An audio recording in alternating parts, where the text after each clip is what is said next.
I want to tell you about an essential vitamin you've probably never heard of. If you're a parent or plan to be one, it might be more important to your child's growth than all other vitamins combined, and only you, a parent, can provide it. I call it vitamin N, the word no. More and more children, I find, are suffering from vitamin N deficiency, and they, their parents, and our entire culture are paying the price. Let me illustrate my point with a story that's quite typical. A father, I'll call him Bill, gave his son, age 5, pretty much everything the little boy asked for.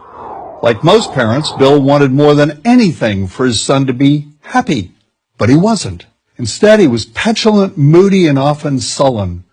He was also having problems getting along with other children. In addition, he was very demanding and rarely, if ever, expressed any appreciation, let alone gratitude, for all the things Bill and his wife were giving him. Was his son depressed, Bill wanted to know? Did he need therapy? His son, I told him, was suffering the predictable ill effects of being overindulged. What he needed was a healthy and steady dose of vitamin N. Overindulgence, a deficiency of vitamin N, leads to its own form of addiction. When the receiving of things begins to generate nothing but want for more things. One terrible effect of this is that our children are becoming accustomed to a material standard that's out of kilter with what they can ever hope to achieve as adults. Consider also that many, if not most, children attain this level of affluence not by working, sacrificing, or doing their best, but by whining, demanding, and manipulating. So in the process of inflating their material expectations, we also teach children that something can be had for next to nothing. Not only is that a falsehood, it's also one of the most dangerous, destructive attitudes a person can acquire.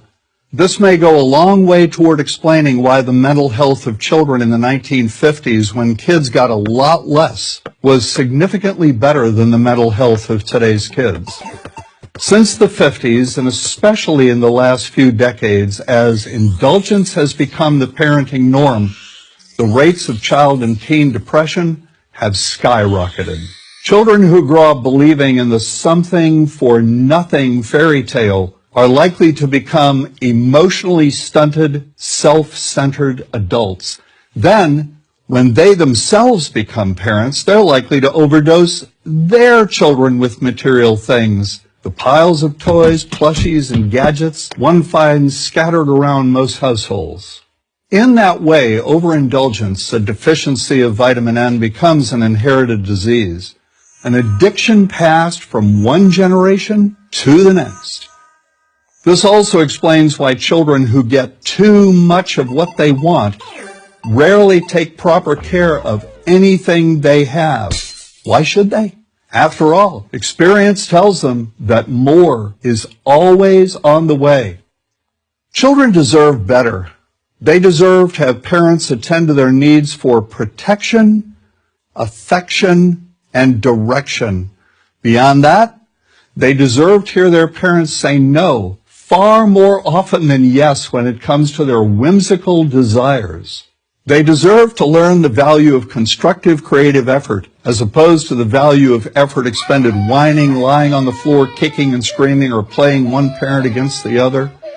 They deserve to learn that work is the only truly fulfilling way of getting anything of value in life, and that the harder they work, the more ultimately fulfilling the outcome. In the process of trying to protect children from frustration, parents have turned reality upside down.